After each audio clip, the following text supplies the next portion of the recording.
Dia! Estamos aqui em mais um programa E Agora José, para quem acredita no poder das redes. Estaremos falando sobre a violência doméstica e a visão sistêmica, um assunto incrível. E vamos receber a doutora Ilmara Bezerra Gomes, ela é delegada de polícia e estará aqui falando conosco sobre esse assunto importantíssimo. Ana Carol, seja bem-vinda, Maiara, Juliana, vou aqui convidar, Ilmara já chegou, vamos ver aqui, só um minuto até ela entrar. Daniele, seja bem-vinda, Daniele. Olá, bom dia, tudo bem? Bom dia, tudo bom, Vanessa? E aí, como é que tá? Tudo bem, maravilha, seja muito bem-vinda aqui. Obrigada. Hoje nós vamos falar sobre um assunto importantíssimo, né? E esse programa, ele já vem nesse caminhar, né, doutora? E as pessoas estão assistindo também depois, pessoas no Brasil inteiro, algumas pessoas até fora do Brasil. Ontem eu achei impressionante uma pessoa da China assistindo o programa. Olha que alcance, né? Então isso é incrível, porque a gente tem a oportunidade de levar adiante esse conhecimento e nós sabemos que é um conhecimento que traz cura, né? Um conhecimento que realmente traz libertação para as famílias e que realmente agora verdadeiramente combate, mas o combate eu coloco entre aspas a palavra combate, porque através do amor combate a violência doméstica, né? Então a gente precisa realmente propagar esse conhecimento, né, Ilmara? É verdade. Posso chamar verdade. Pode, claro. A gente, não, deu sem esses formalismos. Posso chamar doutora Vanessa? Posso chamar doutora Vanessa ou Vanessa? Você também tem que dar autorização, né? Vanessa e Ilmara, tá complicado. Então, pois é, Vanessa, então a gente está nessa caminhada, né, dessa descoberta desse movimento novo, né, que vem crescendo, né, que é a aplicação das constelações familiares no âmbito do direito e especialmente na polícia, né, isso é mais novo ainda, né, porque já há algum tempo, né, o direito já vem caminhando, o pessoal os advogados, a magistratura, né, o SAM e tal, mas na parte da polícia ainda é muito recente. Restrito, muito restrito, fala, né? Poucos policiais sabem dessa abrangência, mas eu quero apresentar agora de uma maneira mais profunda, né, a nossa convidada de hoje para todos vocês. A Ilmara, nós temos alguma coisa, eu estava até brincando com ela, eu falei, olha, a gente tem alguma coisa sistêmica aqui entre eu e você, hein? Porque a gente se encontrou em 2006, né? Foi. Para 2006, em Brasília. Em Brasília, né? A Nilceia era justamente a época da implantação da Secretaria de Políticas Públicas para Mulheres do Governo Federal. A Ilmara foi uma das palestrantes, né? Foi a vitória desse grupo, que a Ilmara também fez parte, né, Ilmara? É um grupo de mulheres que lutou pela criação da Lei Maria da Penha. Você fez parte, né? Você me falou que você fez parte da comissão que ajudou a elaboração da lei, não é isso? Elaboração dos artigos e tudo. E aí, quando da promulgação, que começou toda a implantação da rede, começou pela Secretaria do Governo Federal de Políticas Públicas para Mulheres, a Ilmara foi uma das palestrantes lá em Brasília, sobre o assunto, e ali acho que foi o nosso primeiro momento que estivemos no mesmo local, né, Ilmara? Sim, a gente, né, e depois, anos depois, o reencontro, não é? E foi no novo momento que a gente está agora, de uma revisão de tudo, eu acho que é isso que é legal, que foi na primeira aula da pós-graduação, né, da Direito Sistêmico, e foi bem interessante, né? Com o Dr. Sim. Que foi o criador do direito sistêmico no mundo, né? Precisamos honrar o nome dele. Foi com ele é nosso professor. E assim, eu tive o meu processo também dentro da polícia, né, Ilmara? Você sabe que eu também... É verdade, você também foi policial, você tem um currículo, você tem um currículo, uma história bem rica também, né, Vanessa? Por isso não é à toa que você está nesse movimento todo, você tem toda uma história, você tem muito para contribuir também, né? Pelo que você viveu, pela sua experiência de trabalho, por tudo. Então, é bem interessante isso também. E aí você também implementou nas políticas, né? Na época, quando você foi policial, você também trabalhou nas políticas de implantação no estado de Pernambuco, não foi isso? Pernambuco, isso. Na mediação de conflitos dentro da delegacia, né? Sim, visão para a polícia, né? E antes da polícia, quando a gente trabalhou na implementação mesmo, foi 2007, 2008, vai seguindo 2010 ali, quando a gente estava trabalhando na implantação da rede, né? E aí existiam os cursos específicos para os policiais, né, para o atendimento, porque era um atendimento específico, né? Então, ainda estava o processo de implantação das delegacias especializadas, não existiam. Então, eram delegacias, né, que atendiam todos os casos, e aí precisava desse atendimento específico para a mulher. Então, a gente participou de tudo isso, todo esse movimento, né, de capacitação da rede, do Conselho Tutelares. Então, foi uma experiência muito rica, né? E aí o teu trabalho também, né? Eu vi teu trabalho, o quanto você busca colocar isso na delegacia, né? É uma delegada, então já é uma posição diferente para poder trazer isso para o grupo. Me conta como é que está sendo essa tua vivência lá na delegacia. Então, vamos lá. Então, eu trabalhei, naquela época, 2006, eu estava na Delegacia da Mulher em Patos, na Paraíba, foi onde eu iniciei como delegada. Antes de ser delegada, fui escrivã, né? Então, eu já tinha uma caminhada nisso aí. E quando veio a Lei Maria da Penha, naquela época, eu percebi, né, antes da lei entrar em vigor, eu já tinha assistido uma palestra da professora Alice Bianchini sobre o projeto de lei, e eu percebi que era interessante fazer um manual sobre a aplicação da Lei Maria da Penha para os policiais, porque era uma lei que vinha com muitas novidades, era uma coisa assim que... Tanto é que foi bem questionada a lei à época, né? Você sabe, né? Vários questionamentos, então. E então eu elaborei o manual. Foi então que a gente teve esse encontro, né? Porque quando eu fui chamada para palestra em Brasília, para dar essa palestra, foi quando você estava lá, só que a gente não era muita gente, então não teve oportunidade de conversar. E dessa caminhada ao longo de 2006 para cá, então teve a minha jornada de autoconhecimento, né? Que aí vem a busca também de se conhecer, e um dos instrumentos, as ferramentas, foi justamente a constelação familiar, né, que eu conheci, né, para uma busca pessoal, e depois no curso de terapias transpessoais e autoconhecimento, teve um módulo específico, e quando eu digo, agora eu vou fazer uma pós-graduação, e eu queria fazer algo que eu pudesse identificar, né, e aí eu encontrei o direito sistêmico como algo que conciliava um pouco daquilo que eu acreditava que era um caminho, né, que é, digamos, um recurso terapêutico para ser utilizado como ferramenta de conciliação ou de pacificação de conflitos, né, que é a constelação familiar, e, ao mesmo tempo, também naquilo que é a minha formação. E foi aí que a gente se encontrou, né, de novo, né? Porque quando eu vou para a primeira aula, a gente fala um pouco de si, né? Porque ele pede pra gente falar sobre cada um fala um pouco de si. Eu acho que foi esse momento, né? Que aí a gente se identificou, né? E assim, o que eu percebo, Vanessa, é que o conhecimento das constelações sistêmicas, ele tem mudado tanto a mim, né? Como pessoa, como também tem melhorado naquilo que eu pude aplicar, obviamente, que não consigo aplicar a constelação familiar exatamente o método Bert Hellinger, mas a visão sistêmica, que é isso que é o tema do nosso dessa live, né? Essa visão sistêmica na questão da violência doméstica, na questão das relações familiares, isso faz toda a diferença. E eu percebo, sabe, Vanessa, a gente conversou naquele dia depois, a gente bateu um papo legal, que é muito importante que isso se desenvolva, que esse conhecimento ele cresça, e que vai ser bom para toda a sociedade, vai ser bom para todo mundo, porque a gente vai ter menos pessoas, menos conflitos, menos problemas na sociedade, nesse âmbito das relações humanas, nesse âmbito das relações domésticas e familiares, entendeu? Então, assim, eu acho que é um caminho que a gente tá começando e que vai ser muito bom pra gente, sabe? Para toda a sociedade, para todo mundo. E nesse período, né, Ilmara, como é que tá um aumento da violência doméstica depois da pandemia, né?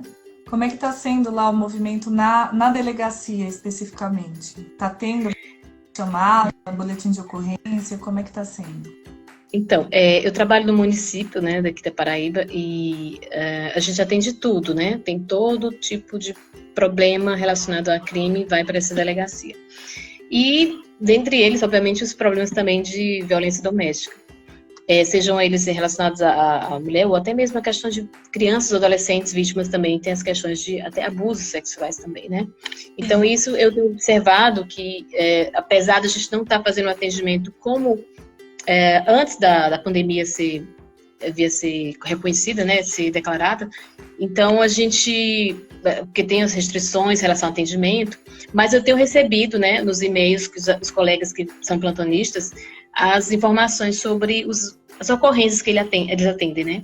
Então, existem uns dias específicos que eu vou e outros colegas também. Então, o que eu tomo conhecimento, mesmo assim, mesmo em todos os dias, porque são plantões, devido ao momento especial que a gente está vivendo, eu percebo que sim, que está havendo houve um aumento, sim. Isso confirma também o que tem sido divulgado por meio de mídias, né, e outros setores também, no Brasil, no mundo, enfim. Em vários lugares a violência doméstica ela tem aumentado, sim. E aqui se confirma, na cidade que eu trabalho, aqui na Paraíba.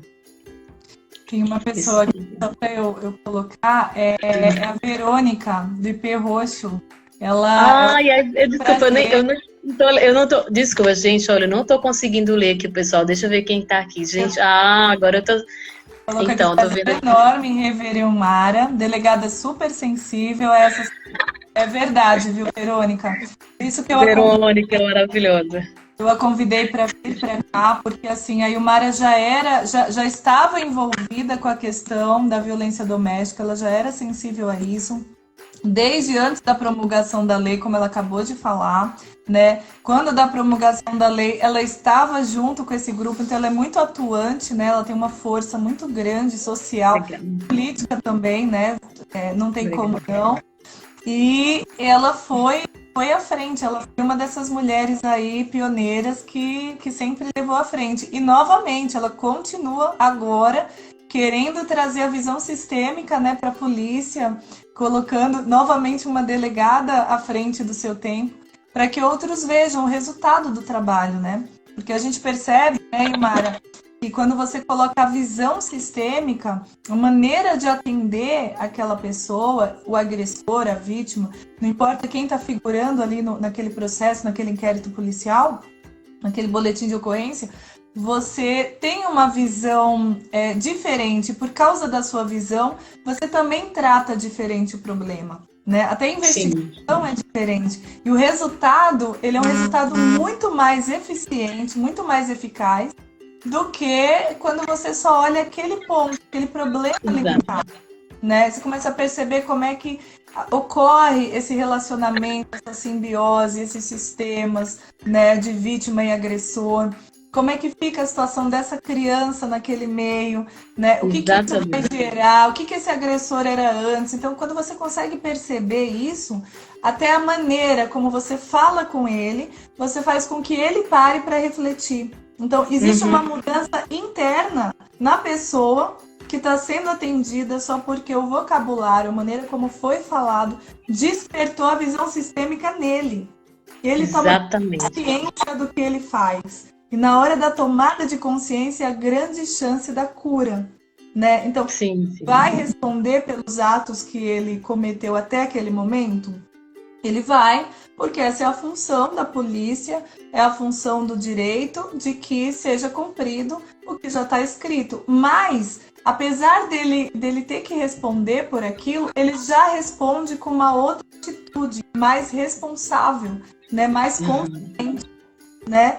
E a probabilidade dele reincidir cai consideravelmente, que foi o que eu falei ontem, né? Nós temos aí dados de violência doméstica ter terminado, não houve mais reincidência de pessoas que passaram por esse processo. Então, se desde o boletim de ocorrência, né, desde a hora que ele senta na frente de uma delegada, de um delegado, já existe ali uma visão sistêmica, tudo ali já começa a mudar. Não é assim que acontece? Verdade. né? É verdade, exatamente. Eu tenho observado, como eu disse, eu lembro que nesse período dessa minha busca, né, de ver como inserir a constelação no trabalho da Polícia Judiciária, eu cheguei a conhecer foi quando eu conheci Verônica, né, eu fui a um curso, né, um módulo, assisti um módulo lá no Instituto IP, e nessa oportunidade que eu fui a Santa Catarina, também fui conhecer o trabalho de uma delegada, a delegada Inara, a Delegacia da Mulher de Balneário Camboriú. E achei, para mim, até então, era o único trabalho que eu conhecia, né, que envolvia, digamos, colocava uma constelação familiar numa etapa, né, dessa questão do trabalho da polícia também. E tinha uma parceria com a OAB também, lá. E recentemente, Vanessa, eu também conheci uma delegada de Lagarto, do Sergipe, né, do estado de Sergipe, que ela tem conhecido e tentado aplicar também um pouco do conhecimento, né, das constelações no trabalho dela. Ela já faz um trabalho de mediação na Delegacia da Mulher de lá, em parceria, ela tem uma parceria lá com o pessoal da universidade, e ela está também desenvolvendo. Então, até então, são esses dois locais que já tem algo, né, que envolve um pouco de constelação também. E assim, como eu disse, as perguntas, né, as perguntas sistêmicas, né, tem até um juiz, eu estava pesquisando sobre isso, que ele faz as perguntas, ele não utiliza o método do SAMI, né, mas ele faz perguntas, acho que é do Mato Grosso, esse juiz. Então, essas perguntas trazem essa consciência, né? Faz os questionamentos que trazem essa consciência. E no que eu pude fazer, né? Antes ou depois de um interrogatório, ou quando eu vou escutar uma vítima. Então, as duas partes de um conflito, normalmente homem e mulher, envolvem questões sistêmicas ali. E aí eu faço todo aquele questionamento, uma abordagem algo demorado, né? É uma conversa longa, mas que eu percebo, Vanessa, exatamente isso. Quando eu falo com o agressor, e aí eu vou questioná-lo sobre o sistema familiar dele, pergunto e abro um pouco esse campo, né? Não chega a ser uma constelação, mas é impressionante que você vê uma mudança no visual da pessoa depois. É uma mudança e dali vem uma mudança de comportamento. Então, para mim, tem uma situação que marcou bastante para mim, que foi eu vou resumir, né? Que foi um caso em que muito complexo também de um conflito familiar, e eles já tinham brigado e voltado.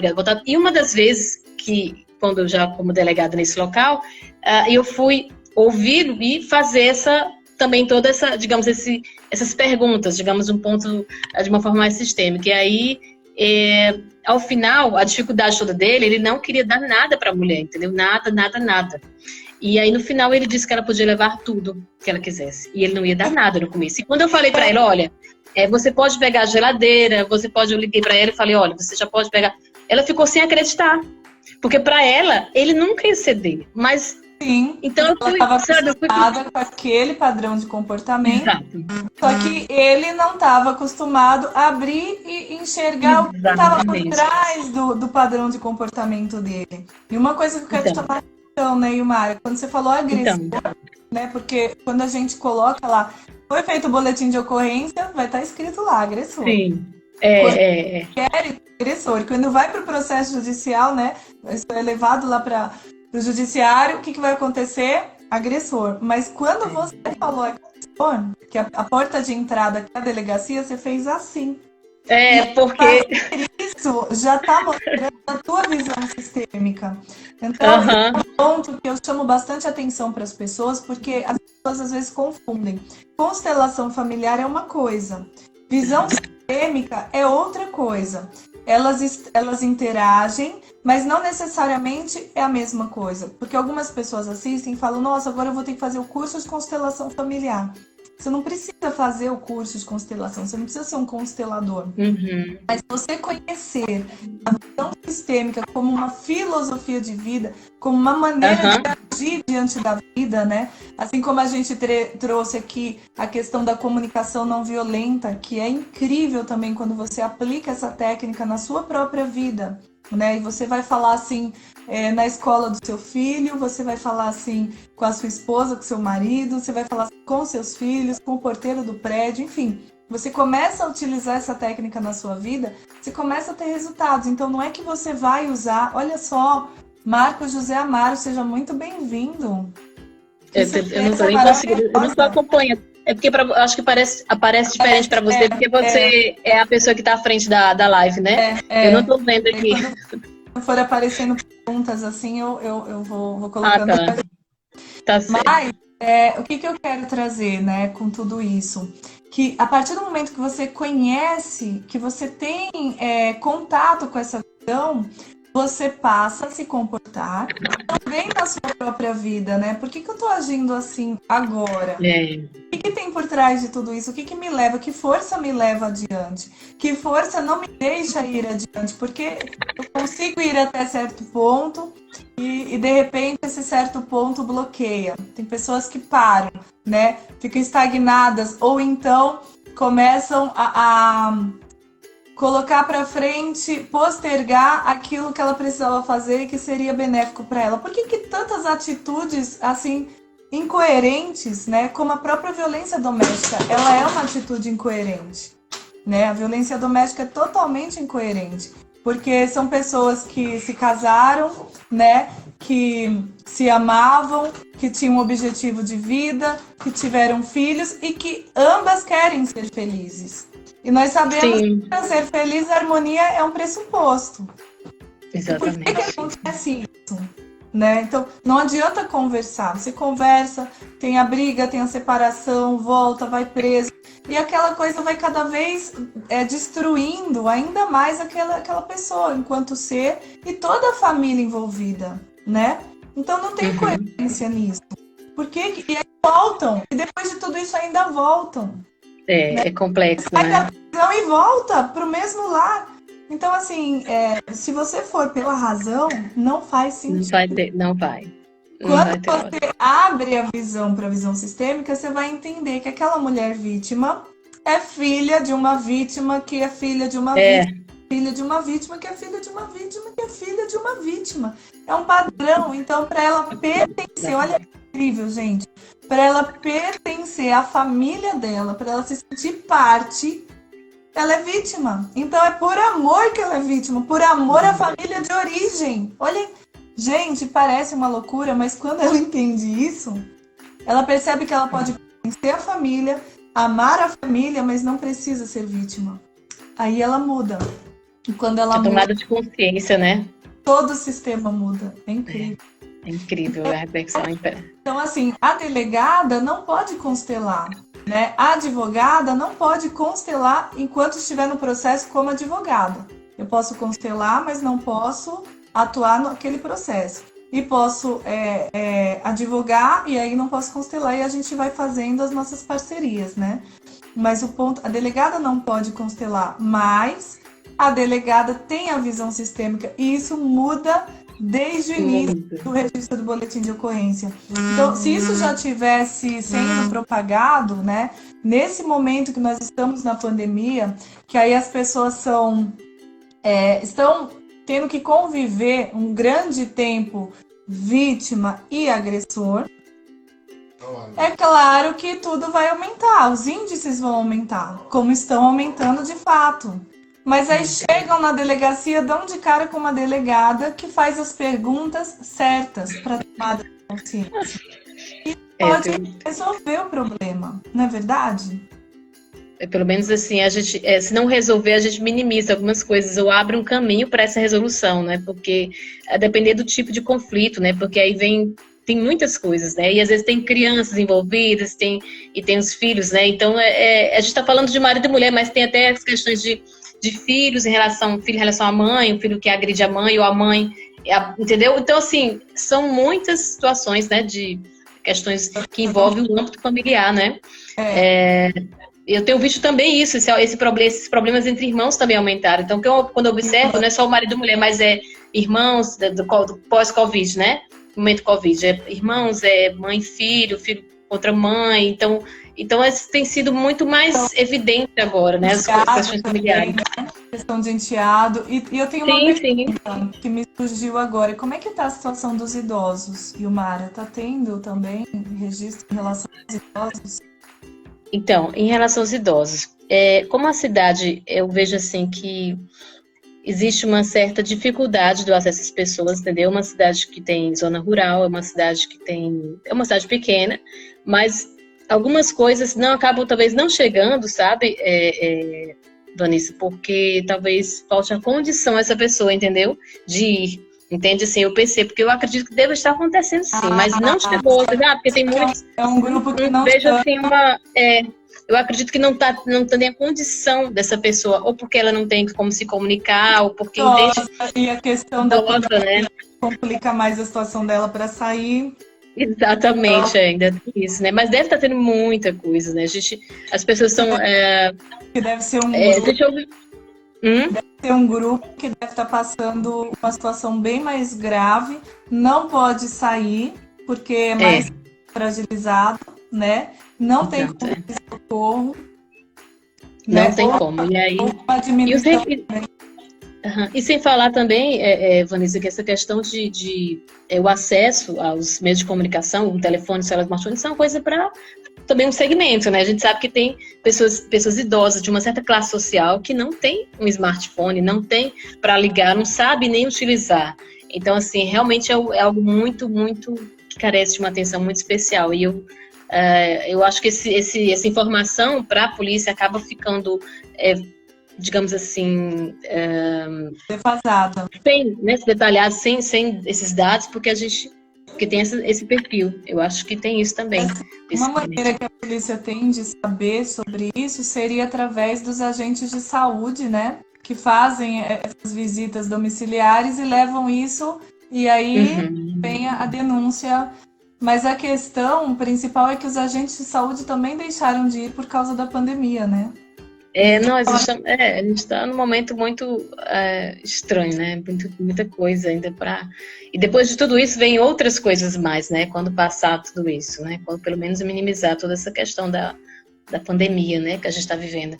E eu acho que a constelação familiar vai ser muito importante nesse momento pós-Covid também. Necessário. Tô vendo a entrada do João Luiz. Seja bem-vindo, João Luiz. Falou que ia vir hoje e veio mesmo, né? Doutor. Eu não tô... Gente, deixa eu te fazer uma pergunta. Foi Costa Lília que fez a pergunta, né? Ela perguntou para você o seguinte: quando você vai fazer seu atendimento? Eu tô agora só fundamentando. A pergunta foi direta, eu só tô trazendo o contexto da pergunta. Quando você vai fazer um atendimento desse, né? Chegou lá um caso, uma violência doméstica. Quais as perguntas que você faz? Que tipo de pergunta que traz essa visão sistêmica pro atendido? A pergunta da Costa Lília é essa. Quais as perguntas?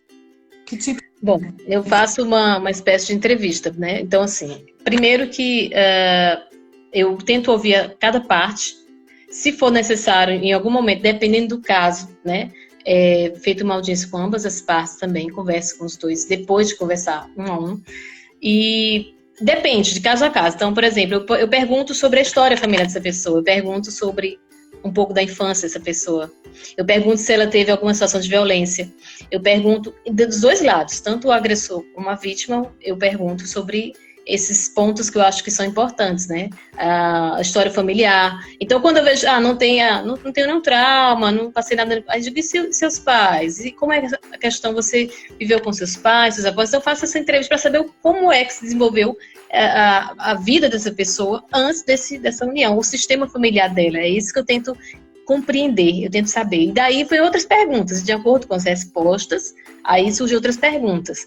E assim a pessoa vai tomando uma consciência sobre aquilo. E aí eu coloco, eu vou fundo. Então, chegou até a questão da concepção mesmo, sabe? Dependendo do caso, eu falo, então, você veio de quê, né? Seu sistema familiar, como surgiu? E os seus filhos?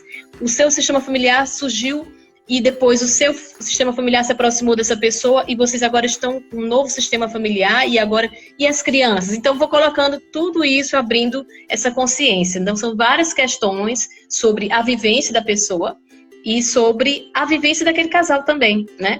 E os filhos, se tiverem filhos, e enfim, é bem relativo. Mas, basicamente, é saber o que essa pessoa viveu. A história. Né? Isso é importante, né? Você sabe bem disso, né? Você também... Você é especialista em alienação parental, não é? Alienação parental, sim. E aí você também faz um trabalho com essa Como é questão que eu sistêmica. faço? Eu faço uma coisa bem interessante, porque é assim, Costa Lília, né, para te trazer. Quando você começa a fazer perguntas da história da pessoa, a pessoa primeiro acha que a gente é bastante esquisita, né? O que a gente quer saber da ordem? Ele fica olhando assim meio desconfiado. Se ele não sabe, né, não tem costume com a visão sistêmica, ele fica te olhando assim, porque o que a minha avó tem a ver com isso? Mas eu vou um pouquinho mais além, porque a minha pergunta é assim. Por exemplo, a pessoa chega, né, e tal, aí eu começo, tá, me diz uma coisa, você é filho de quem? Como é o nome da sua mãe? Ah, o nome da minha mãe. Aí eu começo, não, mas dá o nome da sua mãe com sobrenome. Aí eu lá, e eu escrevo. E o nome do seu pai? Ah, o nome do meu pai. Eles são casados? Eles casaram? Então eu já começo pegando o relacionamento, porque o problema que veio pra mim é de relacionamento. Eles casaram? Ah, não, meu pai nunca quis saber e tal. Aí ok. E aí? E a sua mãe tem algum problema de saúde? Por que eu pergunto da saúde? Porque conforme os problemas de saúde desse sistema, né, existe a questão da psicossomática, né? Então, por exemplo, eu peguei um caso que tinha problema no intestino, a mãe. Ah, minha mãe, nossa, tem problema no intestino, inflamação, não sei o quê. Entendi, ok. E a mãe dela, como é o nome da mãe dela? Ah, é tal. E o nome do pai dela? E aí eu vou perguntando o sobrenome de todo mundo e vou calculando o sobrenome. Por que esse aqui mudou o sobrenome? Só esse não é igual. Todo mundo é da Silva e esse é Silva. Por que ele não é da Silva? Porque até o da, colocar um da ali que os outros não eram, é um processo de exclusão inconsciente da família.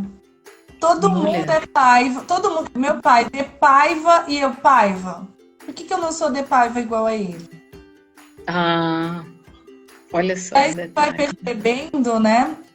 Através, por exemplo, dessa família do intestino. Eu fui subindo, todas as mulheres da família tinham problema no intestino.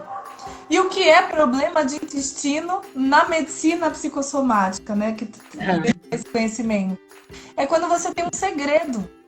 Alguma coisa que você não pode, alguma sujeira no teu inconsciente, algo que você não suporta e você não quer olhar. Para você isso é sujo, né? E você não pode soltar aquilo, porque as pessoas não podem saber o seu segredo. Então o segredo começou lá com a bisavó. A bisavó teve problema de intestino, a avó teve. Quando você vai abrindo, só de perguntar. Aí você fala, nossa, mas por que você não tem o da Silva? Por que você é Silva? Aí a pessoa fica, né? Por quê? Nossa, mas aí teve esse irmão e você não sabe do seu irmão, mas o que aconteceu com seu irmão?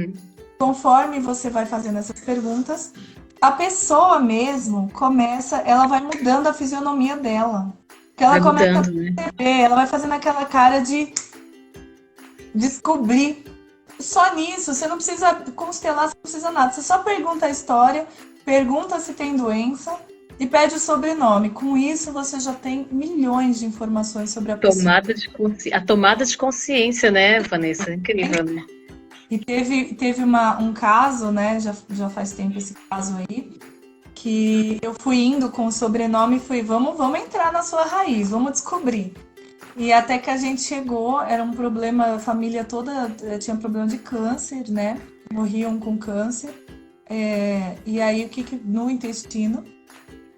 E quando a gente subiu, que a gente chegou no bisavô, essa pessoa já era uma pessoa que estava sendo atendida, então ela foi pesquisar a história. Quando chegou no bisavô, que a gente cruzou, a gente descobriu que lá em cima houve um relacionamento, houve um incesto entre irmãos. E esses irmãos geraram um filho. E esse filho continuou na família, dando continuidade. Um pouquinho mais para baixo, há um novo casamento agora entre primos e irmãos. Olha. E essa pessoa que chegou para mim já era filha desse caso. Né? Então, claro que não dá para saber, né? Essa história não tem como saber no convívio com ela, mas quando você vai fazendo esse desenrolar, a pessoa enxergou tudo isso e viu que o problema estava lá. E aí, aconteceu, é um fato. Mas quando você toma consciência disso, você percebe que você não precisa sofrer por algo que eles fizeram lá. Uhum. Muita coisa boa eles têm, eles são sua família e você acolhe, porque essa é a visão sistêmica, você acolhe tudo que eles fizeram de bom. Mas se houve esse relacionamento lá, houve algo que foi muito grave, houve algo que trouxe doença para a família inteira, isso Sim. são eles que fizeram isso, você não precisa fazer, né? E aí começa um processo inconsciente, e o Mário, que vai chegar na alienação parental, tá? Eu vou chegar. Sim. Sim, E qual é sim. o processo inconsciente de um caso como esse? Olha, tem alguém aqui contando da família que mudou o sobrenome, ó. Família Pelá com 2L, e aí saiu Pelá com L só. Tá vendo? Um detalhe desse já traz a visão sistêmica da exclusão. E quando tem exclusão, começa o processo, né? Voltando para a alienação parental, o que acontece com uma pessoa como essa? Houve um incesto lá no início. E agora ela não tem coragem de também praticar o incesto, ok? Mas inconscientemente ela começa a tratar o próprio filho como um casal, como se fosse alguém que tivesse um relacionamento sexual com ela. E ela não permite que esse filho tenha contato com ninguém, assim, com nenhuma namorada, porque ela é um incesto que tá nela. Ela não tem coragem de chegar às vias de fato, mas inconscientemente ela quer aquele filho como um homem. Olha que interessante. E aí ela afasta o marido e não permite que ele tenha contato porque não é filho. Então, isso é incrível. Deixa eu trazer, tem duas questões aqui bem legais que colocaram. Uma foi o professor Rocha e a Costa Lília falou: o problema seria gástrico ou somente intestino? No caso de problemas gástricos, são questões que não houve perdão, sabe? Que teve muita mágoa. Então não conseguiu digerir aquela situação, uma situação que não dá para digerir. Começa o problema no sistema gástrico. O professor Rocha falou: e os erros do cartorário ou tabelião? Perfeito. Esse cartorário, esse tabelião, tem um sistema que é semelhante daquelas pessoas, tá? E inconscientemente ele erra para excluir alguém que o sistema queria excluir. Então ele fica a serviço dessa força. Olha que incrível. Ele fica a serviço dessa força e ele faz isso. E eu percebi muito isso, viu, Ilmara, com advogado. Né? A questão mesmo da alienação parental. A gente às vezes tem condição de fazer acordos e tudo, e o advogado do outro lado, não pode fazer acordo. O advogado é mais assim do que o próprio cliente. E aí quando você vai olhar o sistema do advogado, ou do juiz, ou daquele do delegado, o sistema é compatível com aquele problema. Então ele é totalmente parcial. E ele age de uma maneira... O que esse delegado está perseguindo essa pessoa? É uma perseguição, não é normal isso. E quando você vai ver o sistema do delegado familiar, o delegado sente estar a serviço de uma vingança, de uma justiça daquele sistema. E aparece um caso semelhante ao caso do delegado. Então, ele vai colocar muito mais força nessa investigação. Né? É por isso que a gente tem que resolver os nossos emaranhados, né? Antes de começar, não é? Porque senão a gente acaba ficando num ponto e não consegue, né?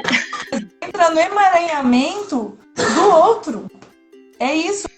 Isso médico, isso somos todos nós. Então, quando você vai registrar um filho no cartório, o tabelião erra, é porque o emaranhamento dele se conecta, conversa com o seu emaranhamento. E aí ele erra o nome.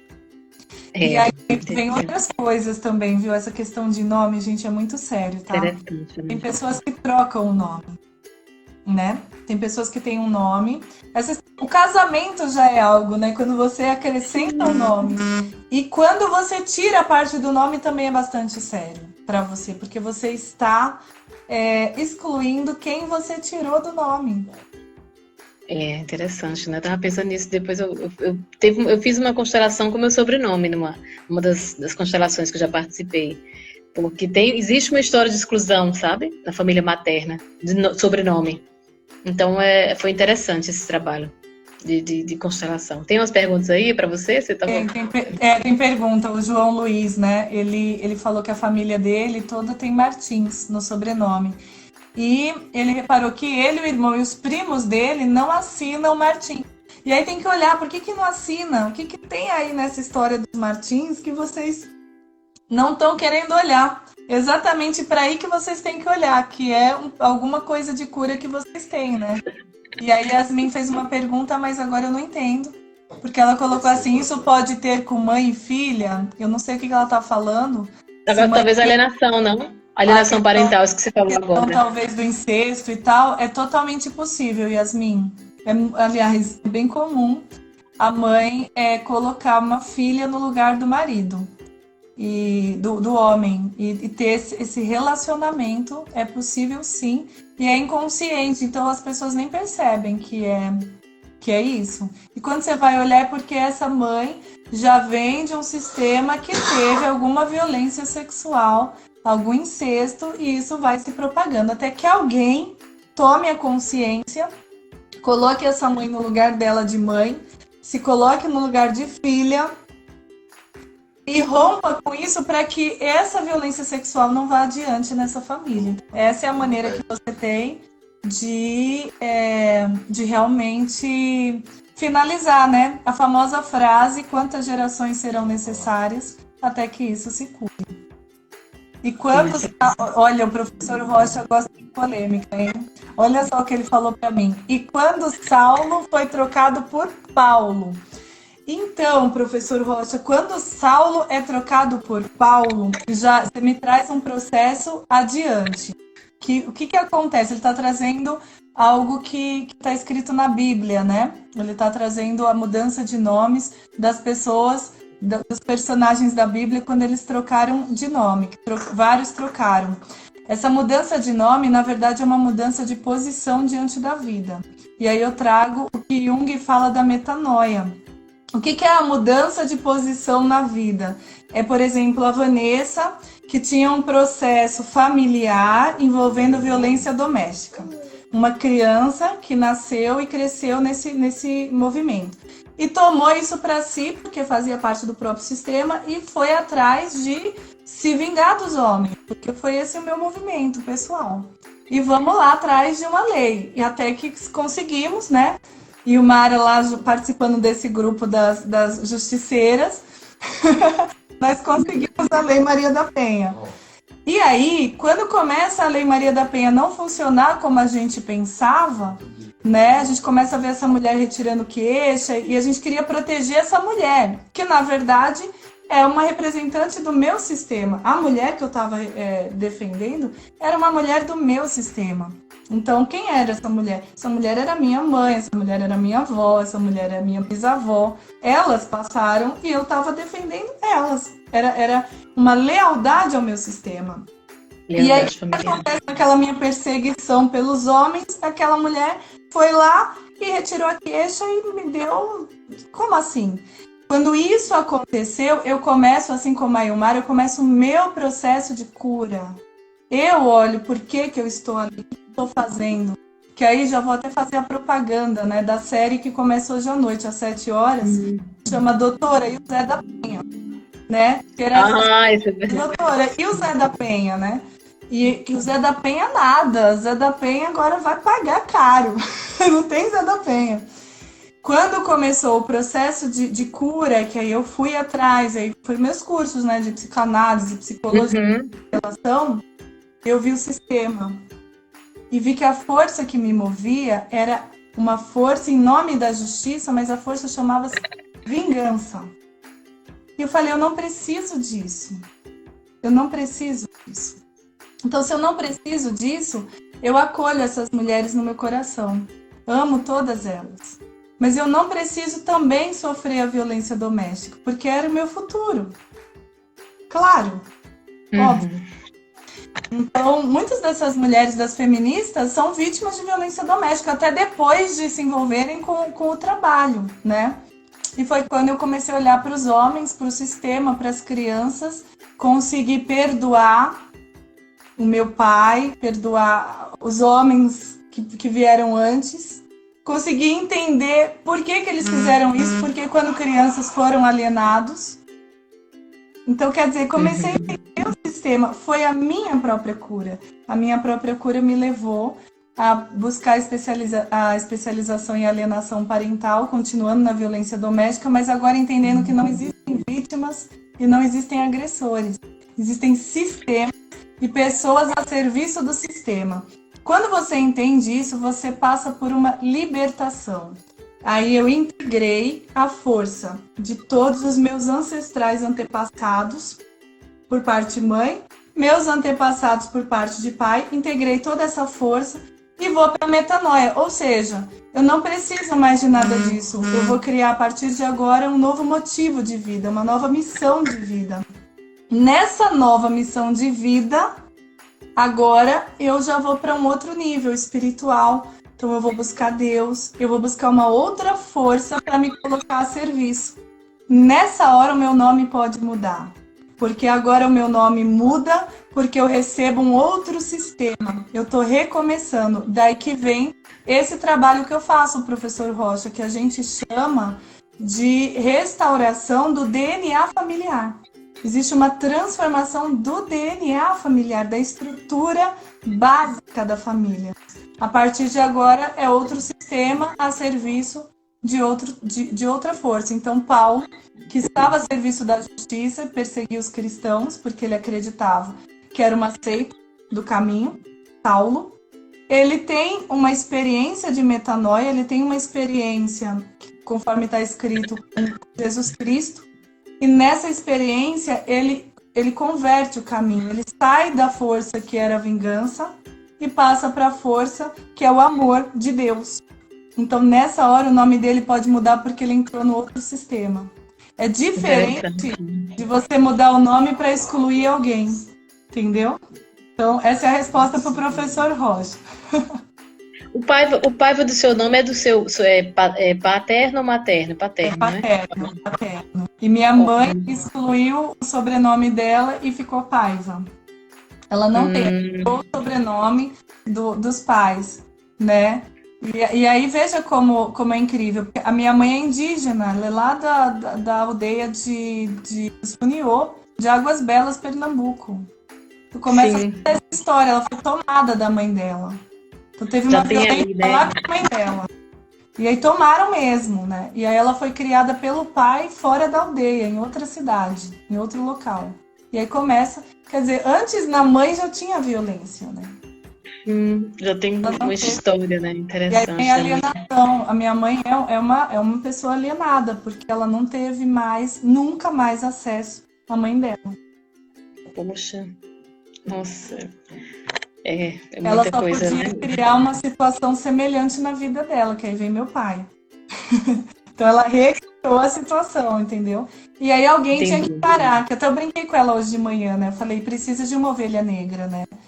E eu falei, eu sou a ovelha negra da família. E aí ontem, né, eu tava junto com a doutora Marília, e ela falou, você não é uma ovelha negra, Vanessa, você é uma ovelha modélica. Ovelha o quê? Cortou na hora. Modélica, eu falei, não. Pior que negra, né? Que isso, nossa. Mas enfim, mas que bom, né, Vanessa, que você buscou esse caminho e que você tá a serviço aí, né? Agora, muito a serviço, né? Amor, eu sinto, foi totalmente transformado. Até o corpo muda tudo. O seu projeto Pai Transformador, não é isso? É. O que é esse projeto? Eu vi, mas eu não sei detalhadamente o que é. Você não está explicando. Pai Transformador, primeiro você pega transformador, né, a palavra, ele vem em 3 momentos. Então, o primeiro momento, a gente separa a palavra transforma, dor. Pai, transforma, dor. Vai transformar a sua própria dor. Que é esse processo de olhar para si e tirar todas as mazelas. Aí vai para a segunda fase, que você vai separar a palavra de novo e no meio tá a palavra forma, né? Tira trans, fica forma, tira dor. Com a forma, você tira o F e vai ficar orma. Aí você coloca o princípio da ordem, da visão sistêmica, e ordena as letras. Vai ficar a palavra amor. transforma em ordem. Interessante. A gente coloca o amor no centro, e com o amor no centro é a segunda fase onde você resolve a questão familiar. Não é mais a sua própria dor, agora é a sua família, seu sistema. E aí vem a terceira fase, onde você junta a palavra inteira e fica transformador. Transformador é quando você se coloca a serviço dessa cura e agora você leva adiante, por isso que, para quem acredita no poder das redes, você forma uma rede e vai levando esse amor adiante. E por que pai? Ah, porque é só para homens? Não. É porque a mãe tem um papel, que é o papel de nutrir. E por muito tempo eu fui procurada como mãe pelas pessoas. Então, a mãe, ela nutre, ela cuida, mas aquelas pessoas ficam ali com ela, não vai embora. E ficam dependentes. E o trabalho ele é transformador, não é para ser dependente, é para ser independente, é para ir adiante e levar. E quem manda adiante, quem leva para o mundo, quem tem essa posição é o pai. Entende? Entendi. Então a força é do pai, porque vai tratar você, vai tratar a família, vai te preparar para tratar o meio e vai te levar, vai te encaminhar para a vida, para que você possa construir sua própria história. Por isso que é o pai transformador. Interessante, né? Quer dizer, toda uma explicação, não é tão simples assim, né? Você pensa que é uma coisa... É bem complexo, né? Que interessante, que bacana. Tem muita informação aí dentro, É né? muita informação, é muita informação. Então é isso, né, Vanessa? Então a gente está aí nessa busca, tentando a serviço, né? Eu ainda me sinto muito, ainda tenho muito a aprender sobre constelação, né? Eu estava fazendo treinamento, mas teve que ser interrompido por conta da pandemia.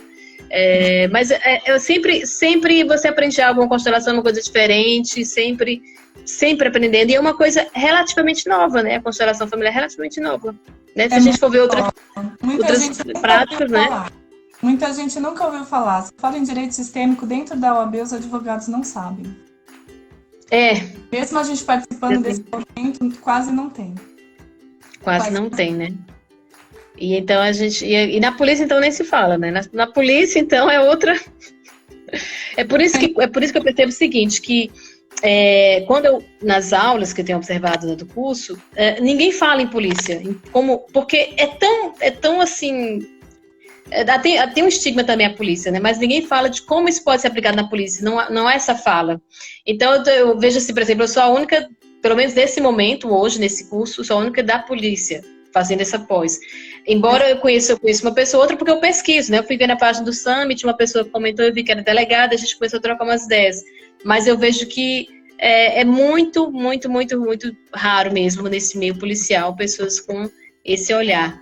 Mas já estamos começando na polícia o trabalho de mediação, né? De algumas polícias, também não são todas, né?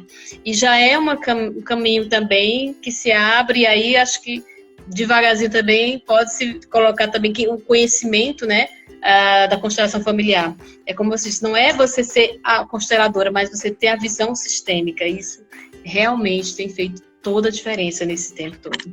Eu tenho observado isso. Há um momento antes e após o meu viver nesse campo de direito sistêmico. Essa experiência, trocar as ideias com você, com o pessoal lá do curso, né, os colegas, assim, tem sido... É uma pena que a gente agora não tem mais a convivência, né, nas aulas, assim, mas a gente está à distância ainda trocando um pouquinho de ideias. É isso. E ao mesmo tempo a gente está reverberando, né, porque cada um de nós colocando isso no nosso trabalho, a gente está levando isso adiante, né. E quando a gente se encontra, né, esse encontro agora... Isso aqui é um encontro, né? É um encontro de almas. Flui. Então, flui todo esse amor, toda essa experiência, toda essa bagagem, né? E as pessoas que estão agora participando conosco estão fazendo parte dessa rede, desse sistema, que é um sistema de conscientização. Se é de conscientização, também é de cura. Né? Então, quando esse vídeo ele fica disponível, que as pessoas vão assistir, elas não conseguem ver o que o pessoal está escrevendo. Mas a gente fala o nome das pessoas, né? A gente falou aqui do IPU, a gente falou aqui da Costa Lília, do professor Rocha. E aí, essas pessoas ficam ali eternizadas no vídeo, né? Elas vão na contribuição delas, das perguntas, da participação, para quantas mais pessoas assistirem. Então, olha que lindo isso, né? lindo porque eu recebo aqui feedback de pessoas que assistiram na hora, assistiram depois e falaram, poxa, eu não tinha percebido, né? E eu senti o alívio depois que eu percebi. Então, só de assistir o vídeo já traz esse resultado. Isso é bom, né? Isso já é gratificante. Então, você... Amanhã, hoje à noite começa, eu achei curioso, eu vou assistir essa de hoje, hein? Hoje começa uma série, Doutora e o Zé da Penha, né? É uma série, tem temporadas. Eu vou assistir hoje. A gente vai trazer o conhecimento, né? Como é que foi. São histórias, né? A gente vai contando a história, como foi a criação da lei, como é que foi quando começou a entrar esse conhecimento, né? O processo. Você vai ser contada lá, você tá no meio da história. Ah, é? Ah! Claro. Tá bom, vou acompanhar essa. É hoje, a partir das 19 horas, né? 19 horas. 19 às 20, todos os dias, né? Agora vai ser todos os dias, contando toda a história do Zé da Penha, que não é um Zé da Penha, né? Mas é o olhar agora sistêmico. É o olhar para o homem, é o sim para o homem, né? O sim para ele. Né? Isso é bem polêmico, Vanessa, né? Você sabe que isso é... Nossa, a gente até falou isso, lembra? A gente falou isso naquele dia, né? Que é algo polêmico, que tem que ter muito cuidado. Né? Como assim? Você tá aí defendendo os homens? Falei, né? Não, eu tô defendendo a família inteira. Né? É complicado, é delicado, é muito delicado, porque, enfim, né? A gente já falou sobre isso naquele dia, né? Como a gente tem muita coisa para ainda ser trabalhada, né? Ser estudada, ser conhecida, né? E ser falada, né? Olhar para muitas coisas, né? Desde Porto Alegre, tem Porto Alegre, Rio de Janeiro, Paraíba, tem gente de São Paulo. Que legal, Porto Alegre. Eu já consigo ver quem tá. Eu não consigo... a Verônica é de Porto Alegre, a Verônica é do Rio Grande do Sul. É isso. Deixa eu ver quem mais. Doutora Ana Carolina Gil, que é psicóloga social lá em São Paulo. Deixa eu ver quem mais que eu vejo que é. Por enquanto, dos que eu estou vendo agora, né? Que eu baixei, consegui clicar aqui e ver. Então é isso, excelente, assim. Eu gostei, tô gostando muito. É bom. Isso que a gente está fazendo é sistêmico, né? Né? Estamos vendo eles, né? Ó, Guaratinguetá, é o Aloísio, tá sempre conosco, que faz parte do grupo lá, do grupo Sou Pai, Não Visita, incrível. Então, nós estamos vendo vocês. Jaú, olha aí. Jaú, é minha mãe, tá lá em Jaú assistindo. Aparece para você as cidades, né, Vanessa? Aí eles estão colocando, estão participando. Sim, é porque eu tô... Ai, é porque eu perdi aqui, eu tô... Então, assim, olhar para vocês, Bauru, olhar para vocês, ver vocês, significa incluir vocês no sistema. Então, eu agradeço a contribuição, a oportunidade, a presença. Eu te agradeço, Ilmara. Olha, sempre que a gente conversa, foram poucas, né? Mas foram poucas, é verdade. Muita informação, muita troca, né? Muita troca. Sim. Eu agradeço pela oportunidade, pelo convite, viu, Vanessa? Foi ótimo a gente esse reencontro, né? Virtual agora, né? E para mim foi muito bom também te rever e trocar essas ideias todas. Aqui é a Psicologia Entre Linhas, gostei do nome. Falou que gostou muito. Parabéns, doutora Vanessa, pela contribuição. E gostaria de agradecer imensamente a doutora Ilmara por todo o conhecimento adquirido, trouxe reflexões de extrema relevância. E eu vou te falar mais, Ilmara. Eu vou encaminhar esse vídeo, se você me autorizar, eu vou encaminhar esse vídeo para os meus amigos lá da Polícia de Pernambuco, para ver se o pessoal se interessa, né? Eu acho que é bem relevante a polícia procurar colocar esses cursos, né? Esses cursos dentro da polícia, né? Da formação, né? Sim. Eu tenho um amigo lá que ele trabalha na academia, né? Na Cadepol. E, de repente, faz essa proposta, né? Para ir encaminhando para os conselheiros tutelares também. Eu acho que é um movimento importante, né? Vai fazer bastante verdade. não é? Com certeza, eu acredito nisso também, que vai fazer toda a diferença. Então é isso. Principalmente, você falou bem, conselheiros tutelares. Esse também precisa dessa visão sistêmica Muito. também. Eles já fazem de certo modo, mas é diferente quando você, com um olhar de Bert Hellinger, é diferente, muda tudo. Tá, nós estamos nos segundos finais. Eu vou ver aqui 16 Sim. segundos. É isso, Ilmara, muito obrigada, viu? Obrigada também, obrigada a você. Psicologia de Entrelinhas também, estou vendo aqui a mensagem, obrigada, tá? E é isso, gente. Um grande abraço e um excelente